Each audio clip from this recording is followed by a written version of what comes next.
কাঁধে কাঁধ, হাতের উপর হাত, তার উপর শুয়ে কয়েক কিশোর। তৈরি হয়েছে কাল্পনিক পদ্মা সেতু। এর উপর দিয়ে হাঁটলেন এক জনপ্রতিনিধি, তাও আবার জুতা পায়ে। তিনি চাঁদপুরের হাইমচর উপজেলা চেয়ারম্যান ও আওয়ামী লীগ নেতা নূর হোসেন। এ ঘটনায় ক্ষুব্ধ দলের নেতা ও অভিভাবকরা। সামাজিক যোগাযোগ মাধ্যমে চলছে সমালোচনার ঝড়।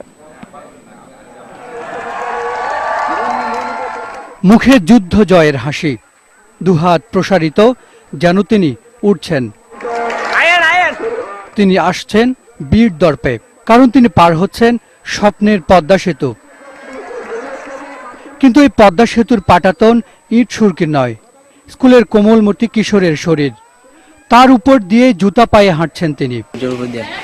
পিঠের উপর দিয়ে হাইটটা যাওয়ার পরে সে আমাদেরকে 5,000 টাকা করছে। এমনকি পায়ে উনি জুতা পর্যন্ত পরা ছিল।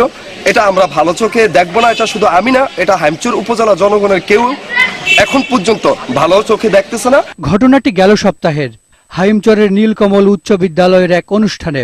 নূর হোসেন বললেন, তিনি নাকি অনুরোধে ঢেঁকি গিলেছেন। যারা সেতু তৈরি করছে তারা ফার্স্ট হওয়ার জন্য তারা আমাকেও সেই সেতু দিয়ে হাঁটিয়ে দেখাইছে যে আমরা ঐক্যবদ্ধ থেকে জননেত্রী শেখ হাসিনার ঘোষিত পদ্মা সেতু নির্মাণ করেছি। কেমন এটা নিন্দুকেরা আমাকে হেয়পূর্ণ করার জন্য এই ধরনের মনোভাব প্রকাশ করছে। নূর হোসেন কাণ্ডে ক্ষুব্ধ দলের নেতারা বলছেন, প্রতিনিধি হিসেবে এমন ঘটনা ন্যাক্কারজনক।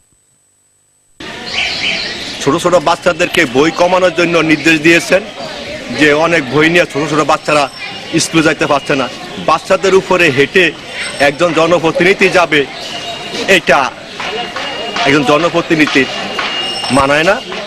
ঘন্টার পর ঘন্টা দাঁড়িয়ে থেকে রাজনৈতিক নেতাদের সংবর্ধনা দেয়া নতুন কিছু নয়, কিন্তু শিক্ষার্থীদের পিঠের উপর দিয়ে হাঁটা এটাই প্রথম। Hasan Misbah, independent news. পটুয়াখালী শহরের পুরনো আদালত ভবনের পাশ থেকে স্বর্ণ ব্যবসায়ী নারায়ণ চন্দ্র কর্মকারের মরদেহ উদ্ধার করেছে পুলিশ। সকালে স্থানীয়রা মরদেহ দেখে খবর দিলে পুলিশ তা উদ্ধার করে ময়নাতদন্তের জন্য পটুয়াখালী হাসপাতালে পাঠায়। প্রাথমিক অবস্থায় মৃত্যুর কারণ জানা যায়নি। জেলা পুলিশের ঊর্ধ্বতন কর্মকর্তারা ঘটনাস্থল পরিদর্শন করেছেন। পটুয়াখালী সদর থানার ভারপ্রাপ্ত কর্মকর্তা জানান, নিহত নারায়ণের কপালে ও গালে আঘাতের চিহ্ন দেখা গেছে। তদন্ত শেষে বিস্তারিত বলা যাবে। তবে নিহতের স্বজনদের দাবি তাকে পরিকল্পিতভাবে হত্যা করা হয়েছে।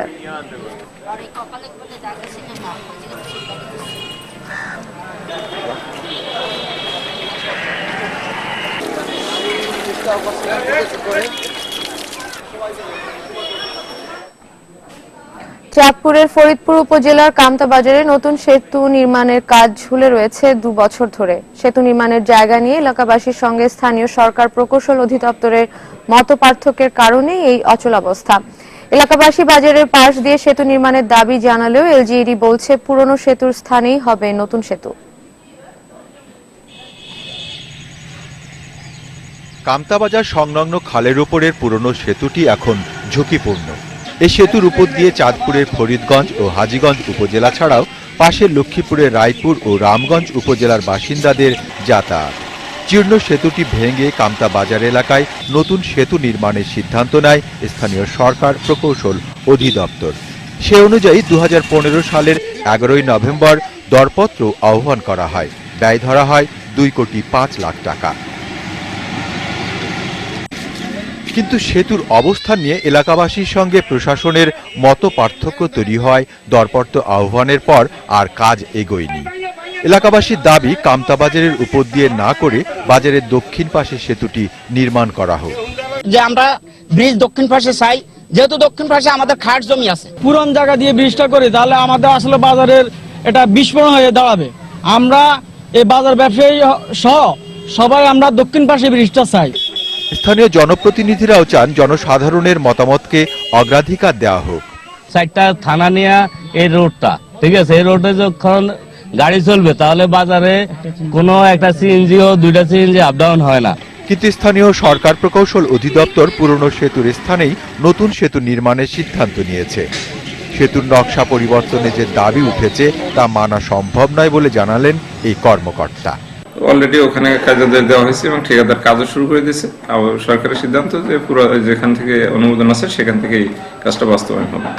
কার্যাদেশ অনুযায়ী এবছরের জুনে নির্মাণ কাজ শেষ হওয়ার কথা থাকলেও কাজই শুরু করা যায়নি।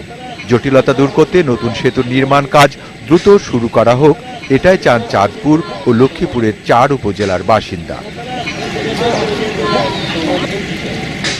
Independent news desk. সমগ্র বাংলাদেশ শেষ করার আগে শিরোনামগুলো জানিয়ে দিচ্ছি আরো একবার। প্রভাবমুক্ত ব্যক্তিদের ইসিতে চান বিশিষ্ট জনেরা, সার্চ কমিটির ওপর আস্থা রাখছেন তারা।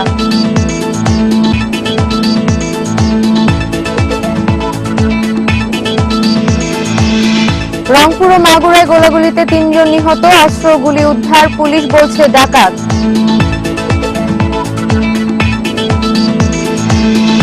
চাঁপাইনবাবগঞ্জে স্কুল ছাত্রী কণিকা হত্যা মামলার রায়, আসামি মালেকের ফাঁসির আদেশ।